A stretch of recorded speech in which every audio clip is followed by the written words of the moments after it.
tous à ce webinaire et merci de prendre le temps de vous joindre à moi. Mon nom est François Bouteruche, je suis Senior Spécialiste Solution Architect au sein d'Amazon Web Services.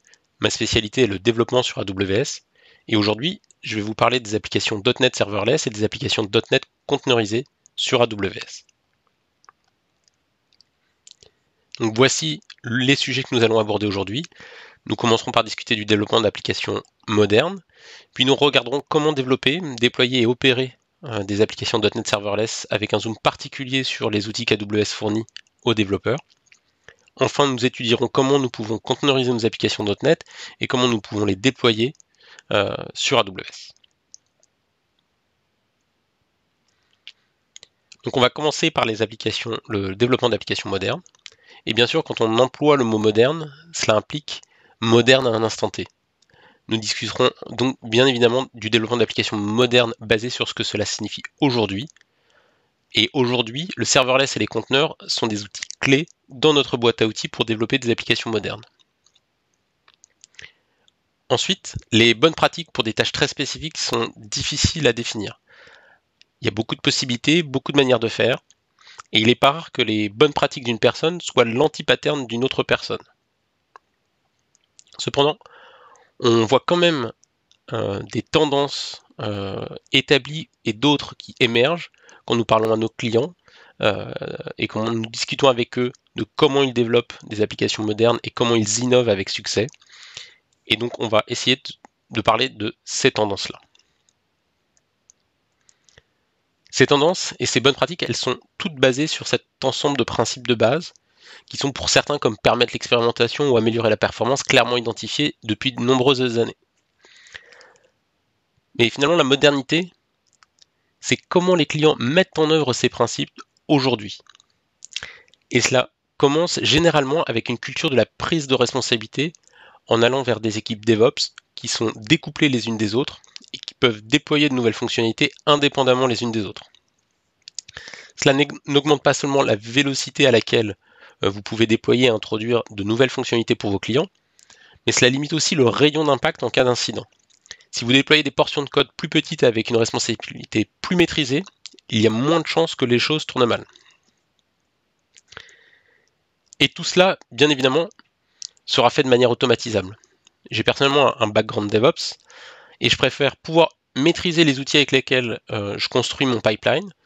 Si l'outil a une API ou est utilisable en ligne de commande, alors je peux l'utiliser dans un script.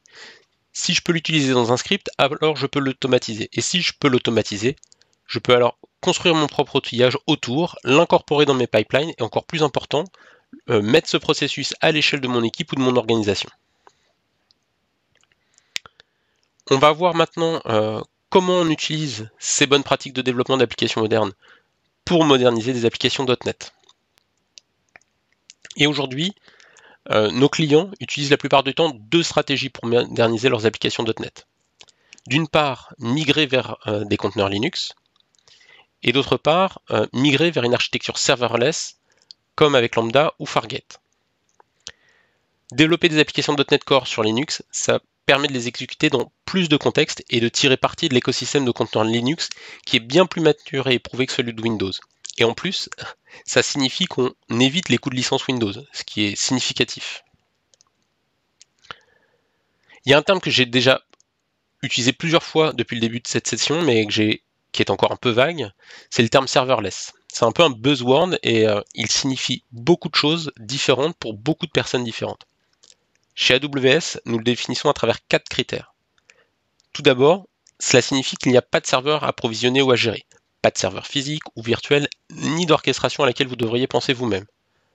Ensuite, cela doit se mettre à l'échelle avec votre usage au fur et à mesure que les données ou les requêtes arrivent. Cela doit se mettre à l'échelle pour les gérer. Il ne doit pas y avoir d'interruption. Vous devez aussi payer pour la valeur que vous utilisez et non pour le temps d'attente. Donc tous les services que nous allons voir aujourd'hui ne coûtent rien s'ils ne sont pas activement en train de gérer un événement ou une requête. Et le dernier point, c'est la haute disponibilité et la tolérance aux pannes doit être incluse dans le service. Si vous développez une application traditionnelle que vous déployez sur des serveurs, c'est à vous de prévoir de la déployer à travers plusieurs zones de disponibilité, de mettre en place les mesures d'auto-récupération Pour des services serverless, cela doit être inclus dans le service. Donc pour l'exécution de code serverless en .NET, on a deux services. Nous avons tout d'abord AWS Lambda, qui est un service d'exécution de code piloté par les événements. Et nous avons aussi Fargate, qui est notre moteur d'exécution serverless de conteneurs. Lambda est conçu pour des fonctions à courte vie dont le temps d'exécution va de quelques secondes à quelques minutes. C'est une super option pour les architectures stateless, pilotées par les événements. Le service supporte les langages de programmation populaires comme C#, Go, Python, JavaScript, et il peut en supporter d'autres si vous utilisez les runtimes personnalisés. Fargate est plus adapté dans le cas de processus avec une exécution longue ou des processus qui nécessitent plus de ressources que ce qu'offre Lambda. Si vous voulez migrer une base de code existante, conteneuriser votre application et la déployer dans Fargate peut être un bon accélérateur car cela va vous permettre de déployer votre application conteneurisée sans avoir modifié le code. Les fonctions lambda sont déclenchées par des événements. Ces événements peuvent être des événements HTTP provenant de API Gateway par exemple, ou d'un load balancer. Cela peut aussi être des événements déclenchés par d'autres services AWS. Par exemple, vous pouvez avoir une fonction qui s'exécute à chaque fois qu'un enregistrement DynamoDB est mis à jour, ou à chaque fois qu'un fichier est déposé sur S3. Lambda supporte aussi les événements personnalisés que vous définissez grâce au SDK. Il vous permet de configurer principalement deux options, la quantité de mémoire et le délai d'exécution. La mémoire peut aller de 128 mégaoctets à 3 gigaoctets, et il est important de savoir que le CPU et les ressources disponibles sont proportionnelles à cette quantité de mémoire. Concernant la facturation, vous serez facturé par 100 millisecondes d'exécution de votre fonction. Donc vous êtes bien facturé en fonction à l'usage et non pas à un temps d'attente. Donc je vous propose maintenant de passer à une démonstration. La première chose que je vais faire, c'est installer le .NET Lambda Global Tools. Si vous n'êtes pas familier avec les .NET Global Tools, c'est un moyen d'étendre la CLI via des packages NuGet. Celui-ci va nous permettre de déployer notre application serverless. La deuxième chose que j'installe, ce sont les templates de projet .NET pour AWS Lambda. Il y a plusieurs templates de projet qui contiennent des exemples d'applications serverless. Lorsque j'exécute .NET New List, vous pouvez voir tous les templates installés. En plus des templates .NET par défaut, il y a les templates AWS Lambda. Les templates dont les noms démarrent avec Lambda contiennent tout ce qu'il faut pour écrire une fonction qui interagit avec d'autres services AWS comme Kinesis ou S3. Les templates commençant par serverless contiennent tout ce qu'il faut pour démarrer une application serverless en utilisant le Serverless Application Model dont nous parlerons un peu plus tard. Pour l'instant, on va démarrer avec une fonction vide. Je vais créer un nouveau projet et je vais lui donner le nom Hello World. On va l'ouvrir dans VS Code et regarder ce que l'on obtient.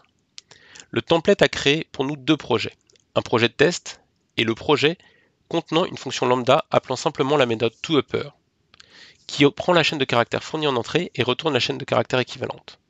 Le projet de test est un projet XUnit. Exécutons ce test et voyons ce qui se passe.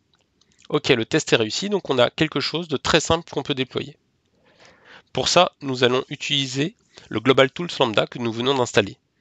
Il fournit les fonctionnalités pour déployer, invoquer, mettre à jour nos fonctions lambda, nos applications serverless et aussi gérer nos layers lambda. Il y a aussi les commandes package et package CI qui peuvent être utilisées avec vos outils de CI/CD. Pour déployer notre fonction lambda, on va exécuter la commande .NET Lambda Deploy Function. Si on ne passe aucun argument, la CLI va nous demander quelques informations. Pour la région AWS dans laquelle nous souhaitons déployer, nous allons saisir EU West 1 pour déployer en Irlande. Ensuite, l'outil compile et package notre code. Il nous demande le nom de la fonction lambda. Ici, on va saisir Hello AWS. La CLI se rend compte que c'est une nouvelle fonction et va nous demander quelques informations supplémentaires, comme le nom du rôle IAM qu'elle va créer pour nous. Ici, on va saisir Hello Role. Elle nous demande ensuite l'IAM policy associé à ce rôle. Elle nous donne une liste des policies possibles. On va appliquer la règle du plus faible privilège et résister à la tentation de lui donner un accès complet. On va donc sélectionner AWS Lambda Basic Execution Role, la numéro 8. Une fois que le rôle est créé, notre fonction est créée et publiée.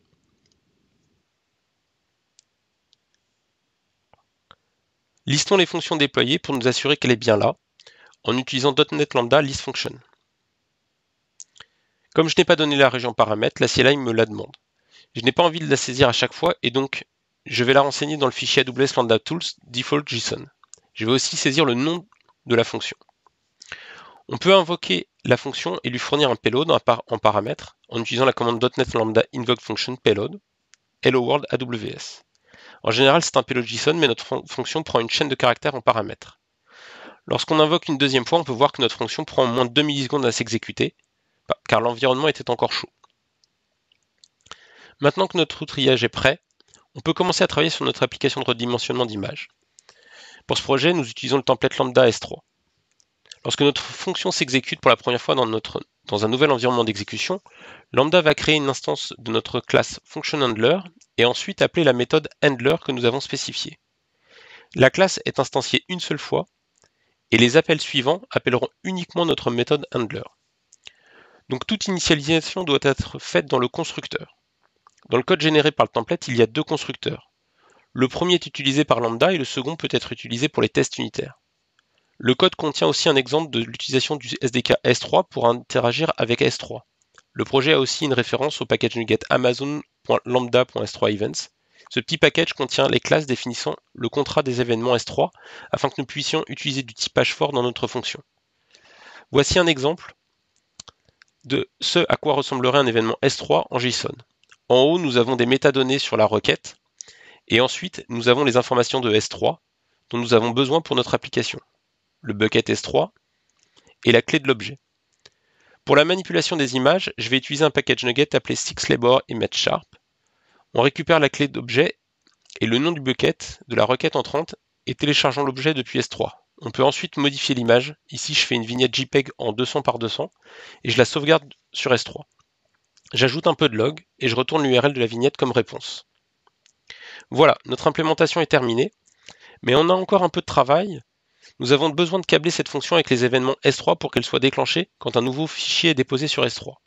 Il faut qu'on attribue à cette fonction les droits dont elle a besoin, et seulement ceux dont elle a besoin, pour lire et écrire sur S3, mais seulement dans un bucket S3 spécifique. Pour cela, on va obtenir de l'aide d'un ami appelé Sam.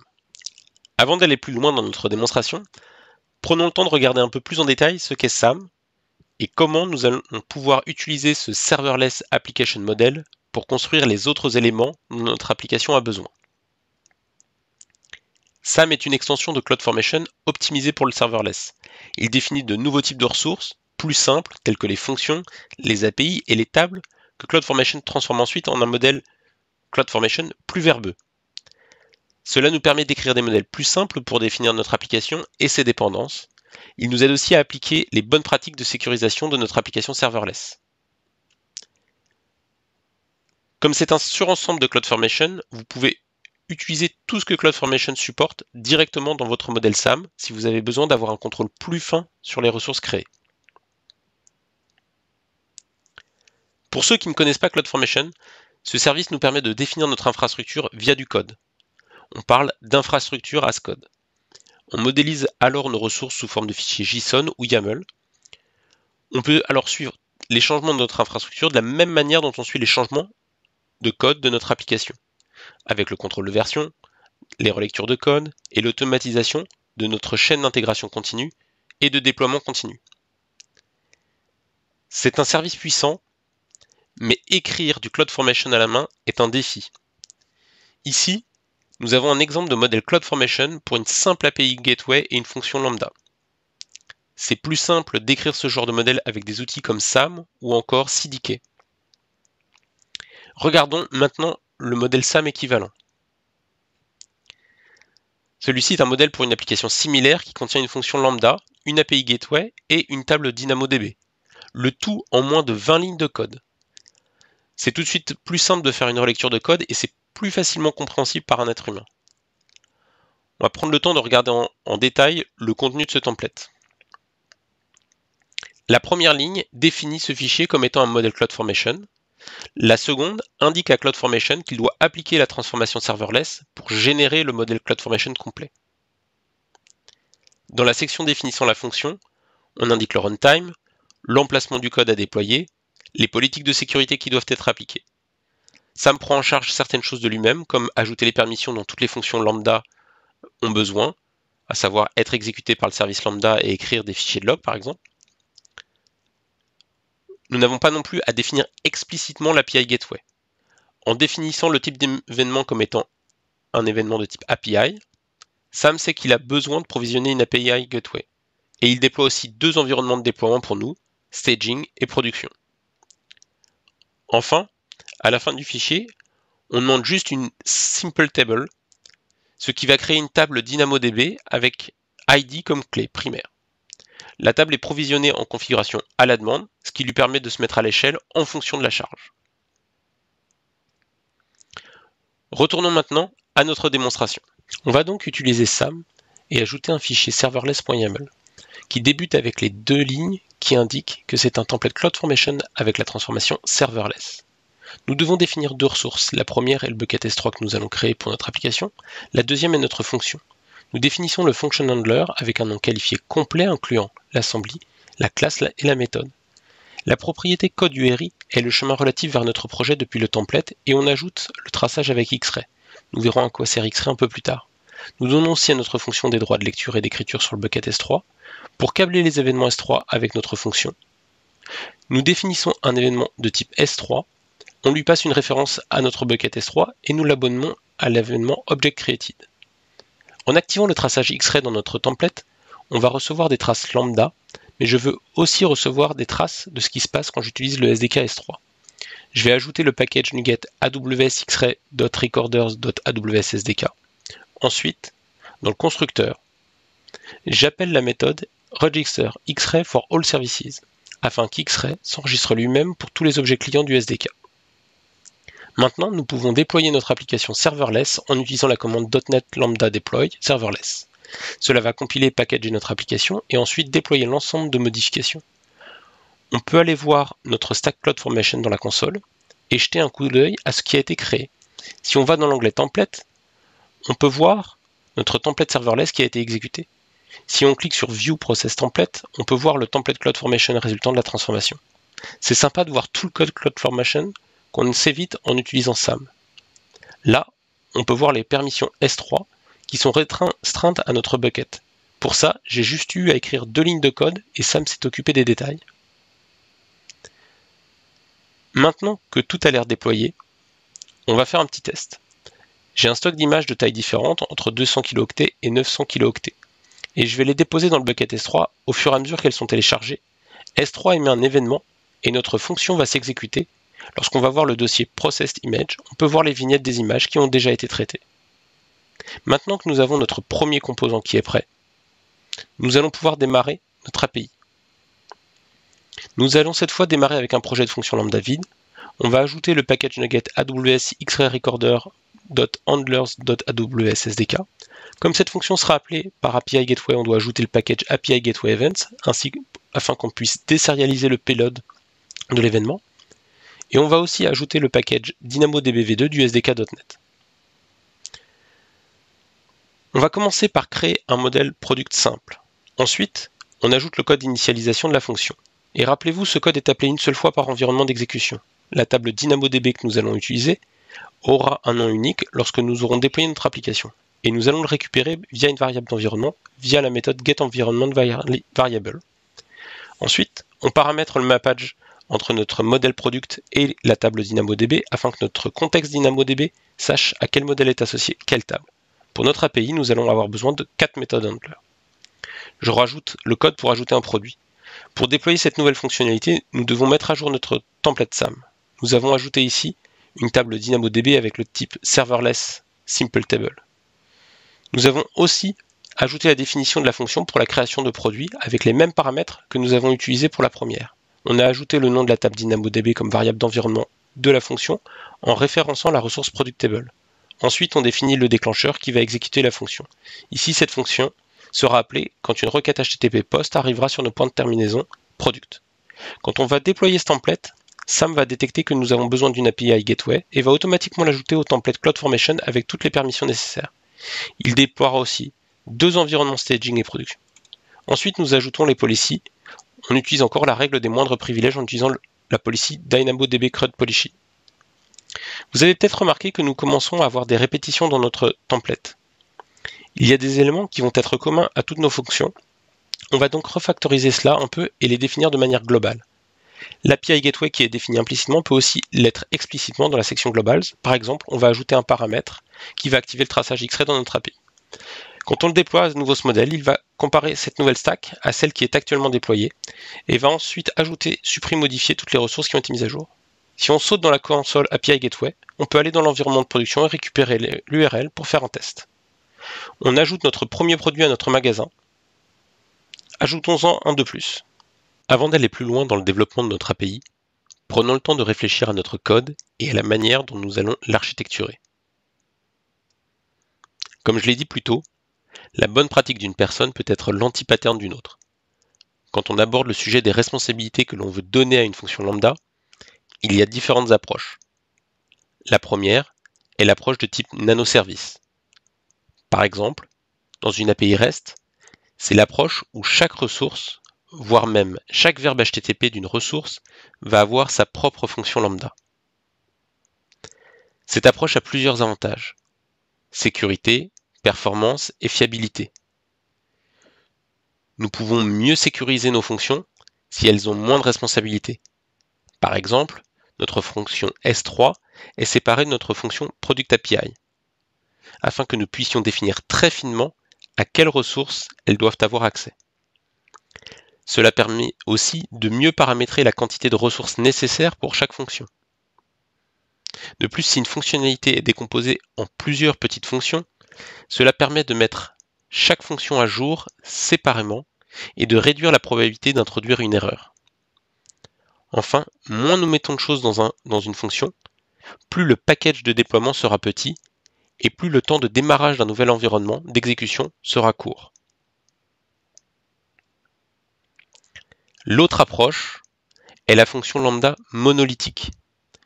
Dans ce cas-là, toute l'implémentation d'une ressource REST ou de ressources similaires est regroupée dans une seule fonction.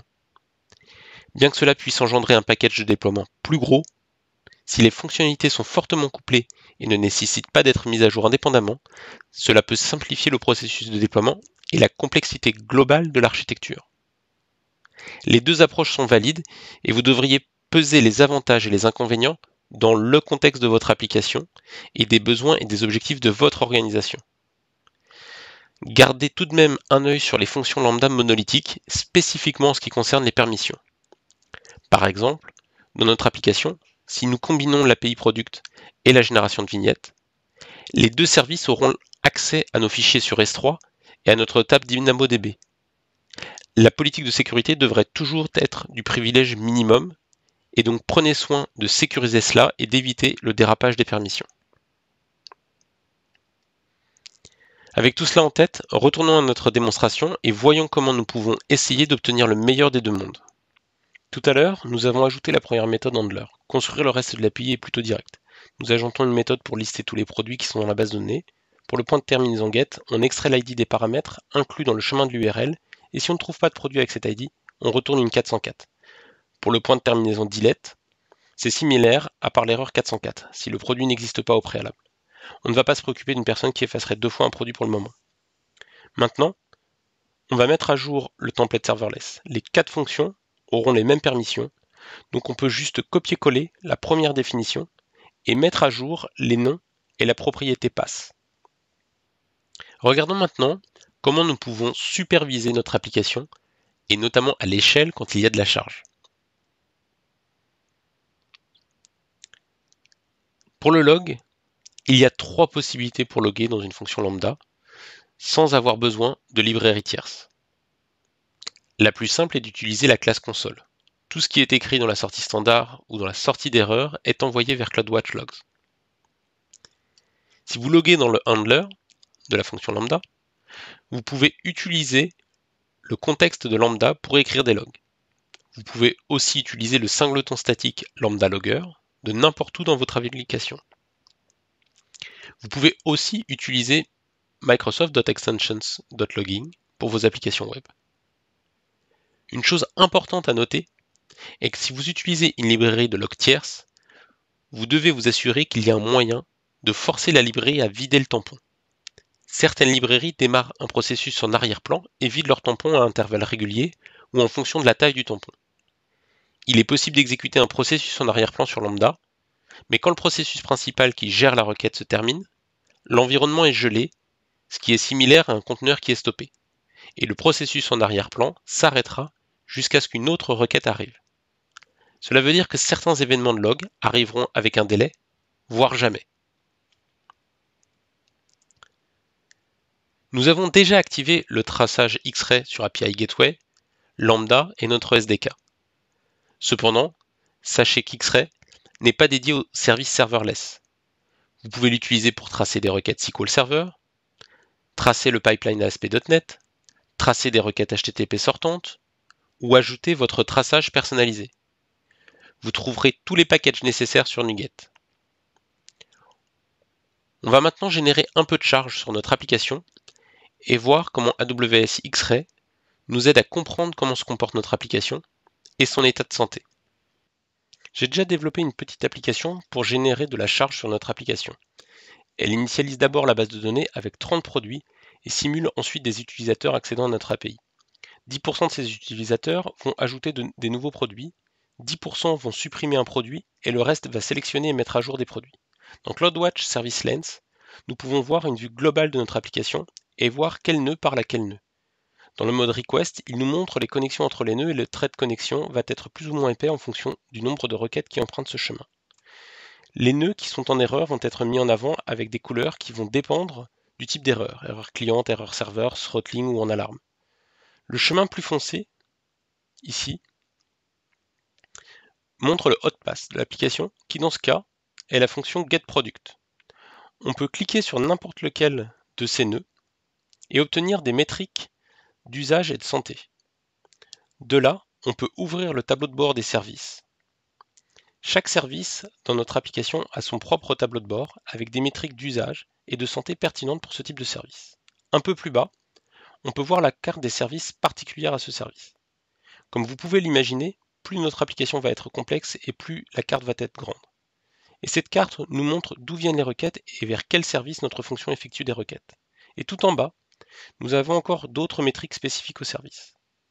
Si on revient un peu plus haut, il y a quelque chose d'un peu embêtant. Nous avons en permanence des erreurs 404. On peut aller consulter les traces pour creuser ce problème. La page Traces a un graphe illustrant la distribution de nos temps de réponse et montre nos temps de réponse P50, P95 et P99. Nos temps de réponse P95 et P99 ont l'air plutôt bons, donc allons regarder les traces de requêtes qui déclenchent ces erreurs 404. On peut filtrer les traces selon différents paramètres, par exemple le code d'erreur, donc filtrons sur les erreurs 404 et regardons une trace de plus près pour comprendre ce qui se passe. Dans la vue détaillée de la trace, on peut avoir le temps d'exécution détaillé. Rien ne saute aux yeux ici, alors on peut cliquer sur chaque segment pour avoir des informations spécifiques. Ce qui semble le plus probable avec notre application est que comme nous n'utilisons pas le mode Consistent Read de DynamoDB, nous retournons des objets qui ont déjà été supprimés. On pourra voir plus tard comment nous réglerons ce problème en ajoutant de la consistance en lecture, soit en redirigeant l'utilisateur vers une autre page. Service Lens nous aide donc à avoir une vue unifiée et globale de notre application à partir des traces générées grâce à X-Ray, ce qui facilite l'analyse des problèmes sans avoir à installer une solution spécifique. En voyant le code de notre fonction lambda, vous vous êtes peut-être dit que cela ressemblait à .NET Web API. En fait, il y a un package NuGet qui nous permet de faire exactement cela, déployer une application .NET Web API sur Lambda sans modifier le reste de l'application. Et nous allons le faire dans un instant, mais avant, prenons le temps de comprendre un petit peu les impacts que cela peut avoir. L'impact le plus important est au niveau du routage. Il y a deux manières de faire. La première est de laisser API Gateway gérer complètement le routage afin de tirer parti des fonctionnalités et des avantages qu'il fournit. Cela inclut la gestion des autorisations, du throttling, ainsi que du transfert de requêtes vers les autres services ou les autres parties de l'application. Cela peut être un outil génial lorsque vous modernisez une application. Vous mettez API Gateway devant votre back-end et cela vous permet de transférer certaines requêtes à votre application existante et d'autres vers de nouvelles fonctions lambda sans avoir à mettre à jour le client du back-end. La seconde approche est de simplement transférer toutes les requêtes d'API Gateway vers une unique fonction lambda et de laisser l'application router la requête vers la bonne implémentation. Dans le monde .NET, cela signifie utiliser le routage d'ASP.NET Core.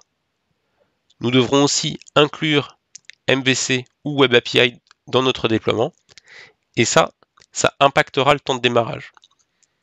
En revanche, cela nous permet d'utiliser des patterns familiers et de réutiliser du code existant pour aller plus vite.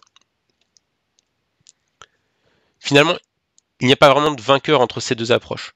Utiliser le routage d'API Gateway nous permet de bénéficier de certaines fonctionnalités comme le throttling et de mettre en place une sécurité plus granulaire. Utiliser le routage d'ASP.NET, cela va nous permettre de développer des solutions qui pourront s'exécuter dans différents environnements. La bonne nouvelle est que si vous choisissez d'utiliser ASP.NET Web API, nous rendons cela très simple.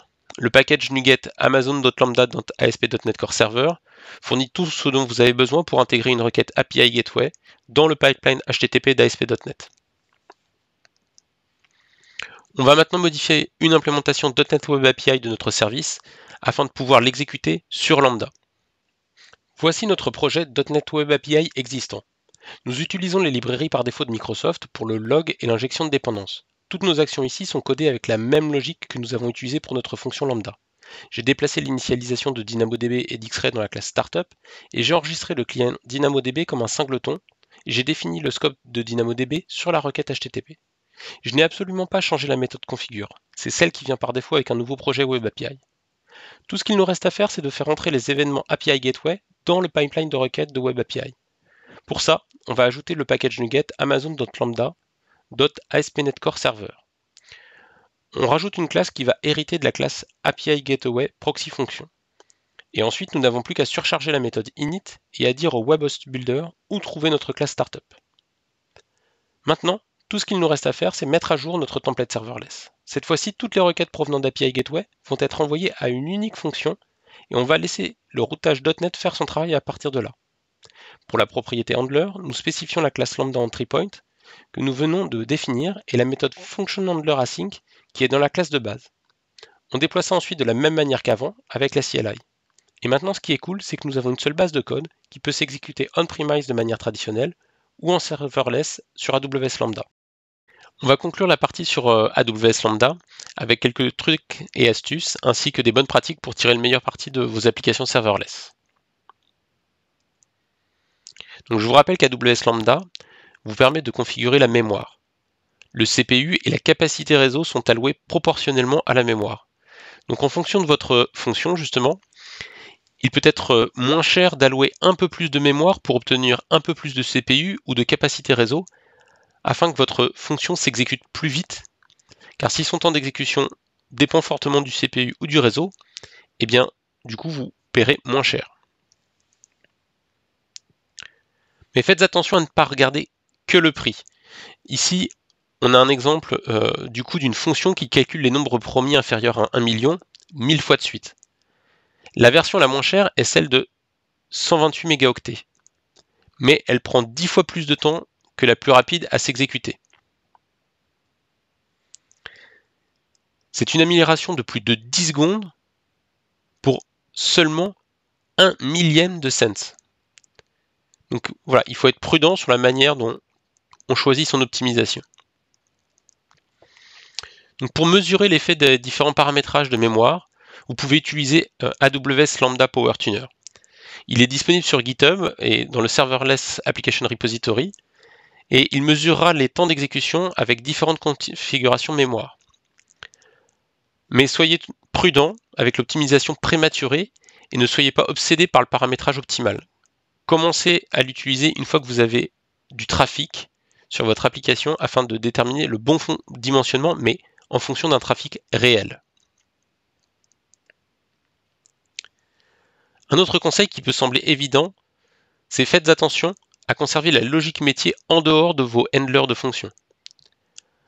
Vos handlers de fonctions devraient être similaires à vos contrôleurs Web API, c'est-à-dire être assez simples et être vide de logique métier.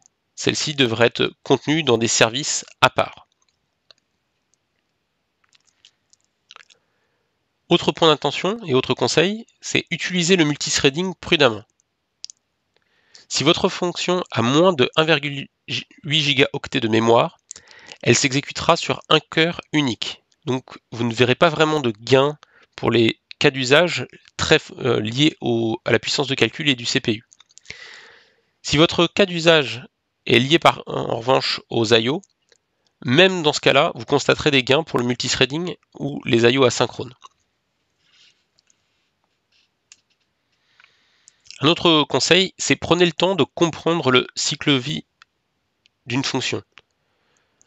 Quand un nouvel environnement d'exécution est requis, Lambda télécharge d'abord votre code et démarre un nouveau conteneur. Ensuite, votre runtime est amorcé et votre code est démarré. Et il y a quelques points spécifiques à .NET qui peuvent être optimisés.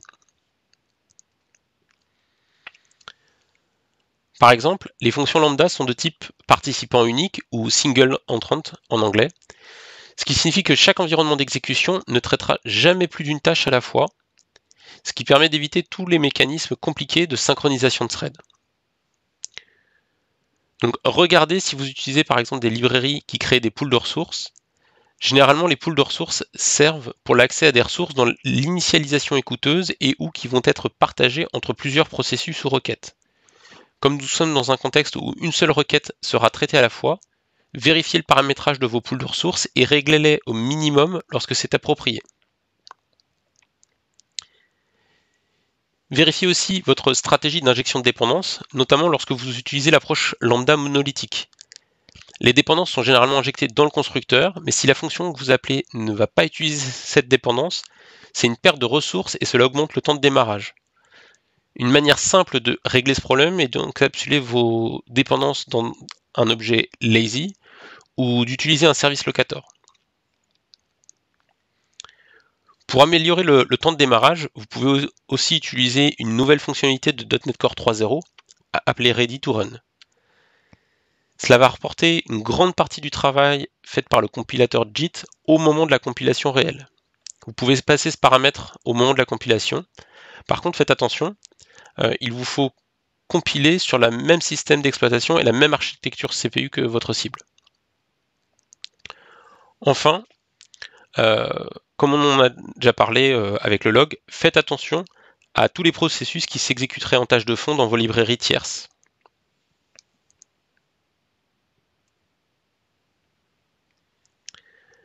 Un autre conseil, c'est que pour les applications serverless qui doivent encore se connecter à des bases de données SQL, regardez le service Amazon RDS Proxy. Bon, il est actuellement en preview avec le support de MySQL ou de PostgreSQL, mais il est vraiment intéressant. Parce qu'une des problématiques du serverless est que lorsqu'il doit interagir avec des infrastructures plus traditionnelles, vous devez être très prudent et ne pas surcharger cette infrastructure. Par exemple ici avec un nombre de connexions trop important à la base de données. C'est l'intérêt de RDS Proxy, car lui va gérer un pool de connexions partagées pour vous.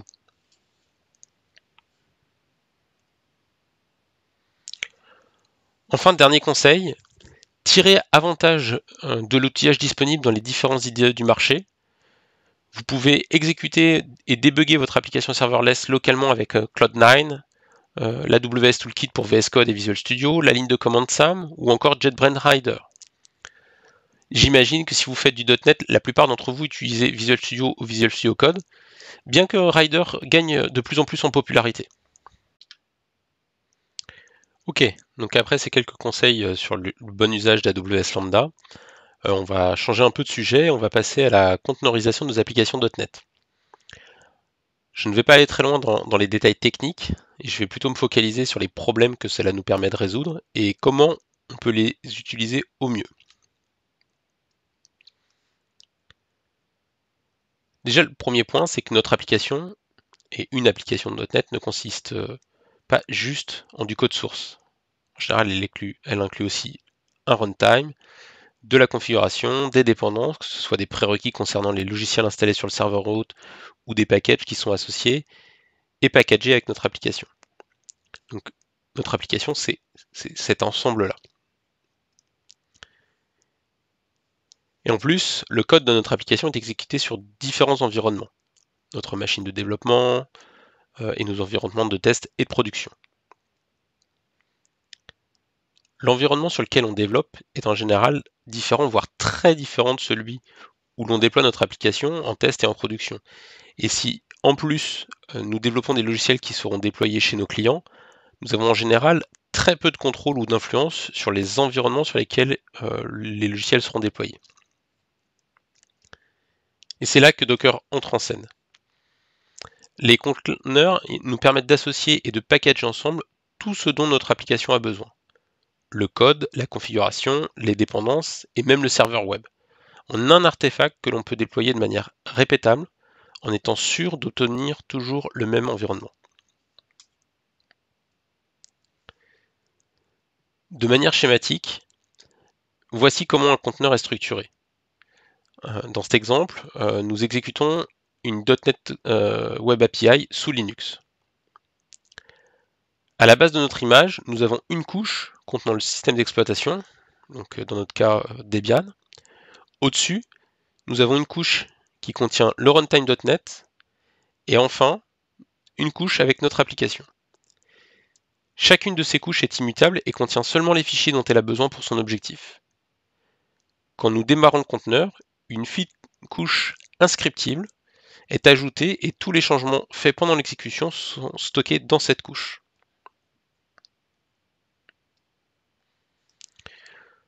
Notre conteneur contient donc tout ce qui est nécessaire pour exécuter l'application, ce qui inclut le système d'exploitation et le serveur web. Il est auto-contenu et isolé et cela assure que nous pouvons déployer le même artefact sur chaque environnement sans craindre des disparités provenant de la machine hôte ou des applications qui s'exécutent sur le même serveur. Conteneuriser notre application .NET, du coup, nous permet aussi de mieux utiliser les ressources. Les conteneurs nous donnent un contrôle fin sur les ressources qu'ils utilisent sur la machine hôte. Cela nous permet de déterminer de manière prédictible les ressources nécessaires pour une application et d'utiliser notre hôte à son plein potentiel en densifiant au maximum le nombre de conteneurs qu'il exécute. Bien sûr, comme un conteneur est immutable, son exécution sera consistante quel que soit l'endroit où il s'exécute. Enfin, mettre à l'échelle une application conteneurisée est très rapide. Le temps pour démarrer un serveur virtuel se mesure en minutes, tandis que le temps pour démarrer un conteneur se mesure en secondes. On peut donc réagir beaucoup plus rapidement à la charge de nos applications en augmentant ou en diminuant le nombre de conteneurs en cours d'exécution. Maintenant, on va prendre le temps de conteneuriser notre application pour Windows et Linux et voir comment cela fonctionne. Pour conteneuriser notre application, nous avons besoin de dire à Docker comment construire l'image. Plutôt que de juste copier les binaires, nous allons compiler l'application directement dans le conteneur. Nous allons réduire la taille totale de l'image en utilisant la construction à multiples étapes. Pour l'exécuter, nous n'avons besoin que des runtimes .NET Core et ASP.NET Core. Avant de faire la même chose avec notre image Windows, je voulais parler d'une fonctionnalité de Docker appelée les images multi-architecture. Les images multi-architecture contiennent les images pour différents types d'architecture CPU et différents systèmes d'exploitation. Elles sont décrites dans une liste manifeste. Cela me permet d'utiliser le même tag d'image pour tirer une image pour une architecture spécifique. Si je tire ce tag sur une machine Linux, je vais obtenir l'image pour Linux. Si je joue la même commande sur Windows, je vais obtenir l'image pour Windows. Quand je prends ma machine Windows, vous pouvez voir qu'ici j'utilise exactement le même fichier Docker pour construire mon conteneur. Quand je vais dire à Docker de construire cette image, il va utiliser l'image Windows et construire un conteneur Windows pour moi. Pour déployer ce conteneur, on va d'abord avoir besoin d'une registry. On peut utiliser ECR et créer un nouveau référentiel pour notre application. Quand je vais voir les détails de mon référentiel, je peux voir sur la droite le bouton View Push Command. ECR, comme n'importe quel autre registry privé, doit d'abord vous authentifier avant que vous puissiez pousser une image. L'authentification à ECR est intégrée avec vos permissions IAM. La commande AWS-ECR getLoginPassword est un moyen simple de récupérer un mot de passe qui va m'identifier et que je vais pouvoir fournir à la ligne de commande Docker. Donc je copie cette commande et je retourne sur mon Mac. Je me log avec la commande et ensuite j'exécute Docker build qui va construire mon image avec le tag Linux latest, comme ça je sais que c'est l'image pour Linux la plus récente, c'est la même chose sur Windows. Maintenant j'ai un référentiel qui contient mes images de conteneurs pour Linux et Windows et je peux tirer ces images sur n'importe quelle machine sous Linux ou Windows avec Docker et les exécuter. Cela nous amène à notre sujet suivant, Comment exécuter des conteneurs sur AWS? AWS offre une large gamme de services pour la gestion et l'exécution des conteneurs. Au niveau de l'orchestration, nous avons Amazon ECS et Amazon EKS. EKS permet de déployer, gérer et mettre à l'échelle nos applications conteneurisées en utilisant Kubernetes sur AWS sans que vous ayez à gérer l'orchestrateur Kubernetes. Vous pouvez aussi utiliser notre orchestrateur ECS plus intégré à la plateforme AWS. En utilisant le type de lancement EC2, c'est vous qui gérez les instances EC2 sous-jacentes. Vous pouvez aussi choisir d'exécuter vos conteneurs en mode serverless avec le type de lancement AWS Fargate.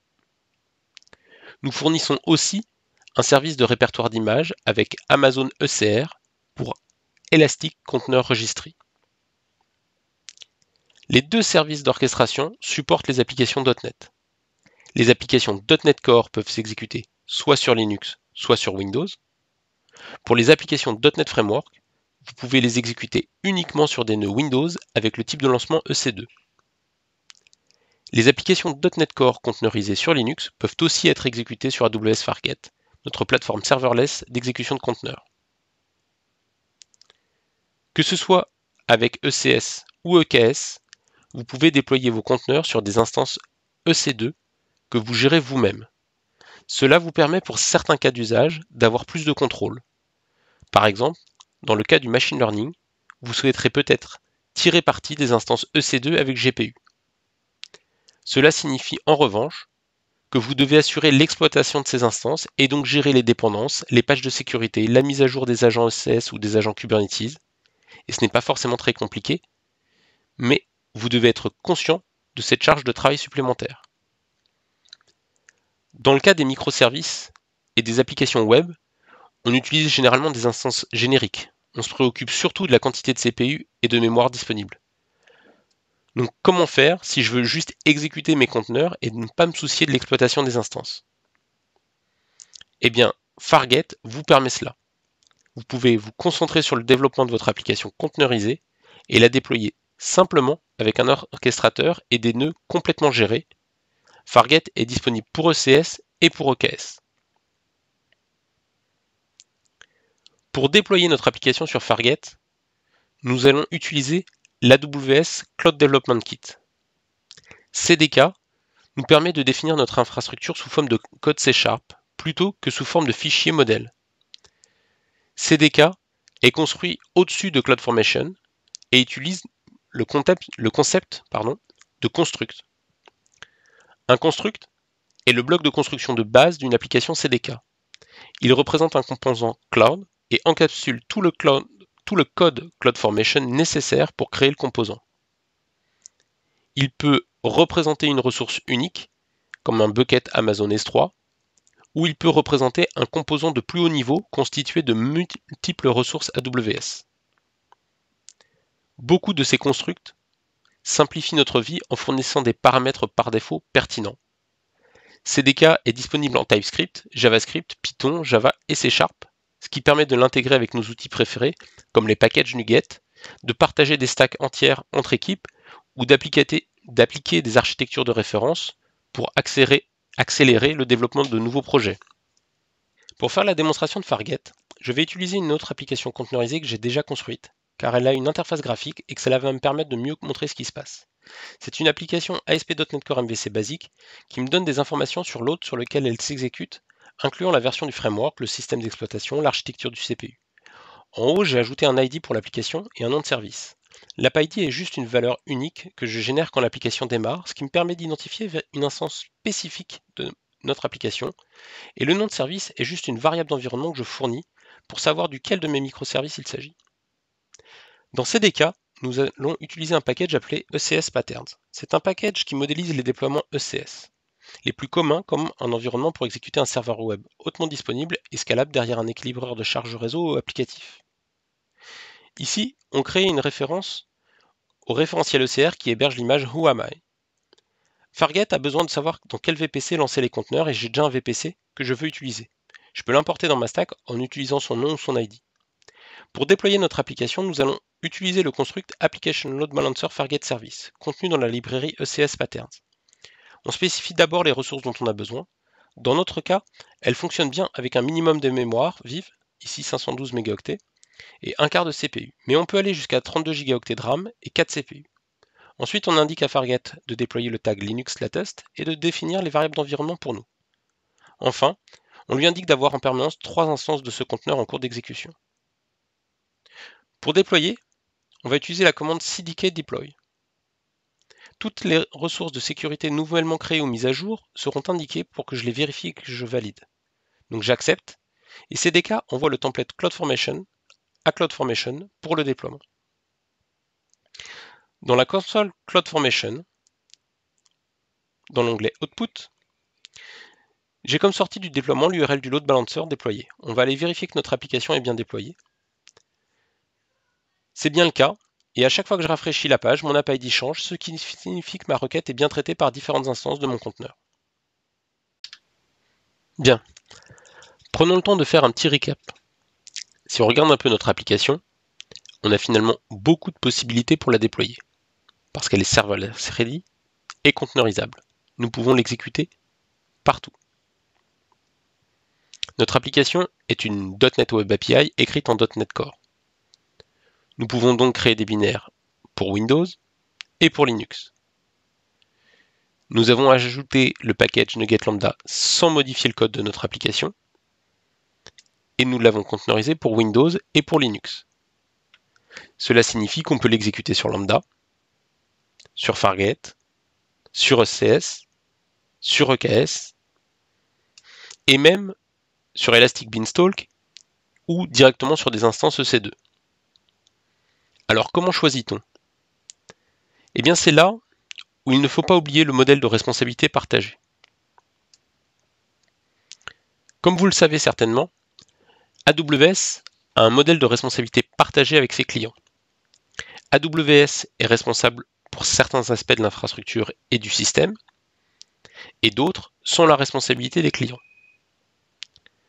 AWS fournit de nombreuses options qui vous permettent de choisir le bon niveau de contrôle et de configuration pour votre contexte. Ceci étant dit, plus vous allez sur la droite de ce schéma, et plus vous déchargez de responsabilités sur AWS. Lorsque vous évaluez les services que vous allez utiliser, je vous recommande de toujours partir sur la droite de ce schéma et de revenir vers la gauche une fois que vous avez vérifié que vous aviez effectivement besoin de plus de contrôle parce que votre objectif devrait être d'en faire moins pour que vous puissiez en faire plus. Comme vous pouvez le voir en haut à droite, tout ce qu'un client a à gérer avec AWS Lambda, c'est le code de son application, et AWS prend soin du reste. Le hardware, les logiciels, le réseau, les mises à jour et l'intégration des données avec d'autres services AWS. Cela signifie que vous pouvez innover plus rapidement et plus fréquemment et ainsi délivrer de la valeur plus souvent en faisant moins. Nous avons couvert beaucoup de sujets aujourd'hui et avant de conclure, je voudrais vous laisser quelques pointeurs vers des ressources utiles.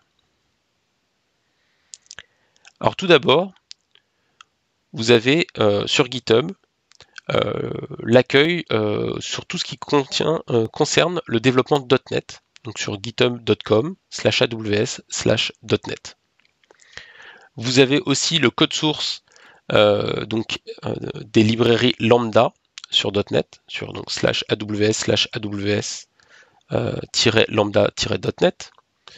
Vous avez aussi en open source sur GitHub le code source de l'AWS Cloud Development Kit et celui du Serverless Application Model. Donc tout ça est en open source sur GitHub. Je vous pointe aussi quelques vidéos qui datent donc du dernier re-event de 2019 qui a eu lieu au mois de décembre dernier, pour aller plus en détail sur un certain nombre de sujets que nous avons abordés aujourd'hui. Donc la première vidéo concerne les design patterns et l'optimisation des applications serverless à grande échelle. Une autre vidéo qui va plus dans le détail sur configurer votre infrastructure avec .NET et le framework CDK. Et enfin, une autre vidéo aussi qui va plus dans le détail sur la containerisation de vos applications .NET avec Amazon EKS et AWS Fargate. Donc ça, c'est vraiment pour rentrer encore plus dans le détail de ce qu'on a vu aujourd'hui. Je vais vous laisser aussi quelques ressources qui sont plus spécifiques à la France. Donc la première, c'est un certain nombre d'informations sur tout ce qui va être gestion de la performance de vos instances Windows Server sur AWS. La réduction aussi de vos coûts d'exécution de vos workloads Windows. Si ça vous intéresse, le positionnement d'AWS dans le quadrant magique de Gartner. Vous avez aussi la liste des événements AWS en France et vous avez aussi un lien pour contacter nos équipes commerciales. Donc je vous remercie encore à tous et à toutes vous êtes joints à moi aujourd'hui pour cette session sur .NET et j'espère qu'elle vous a été utile et que vous avez appris des choses qui vous serviront par la suite.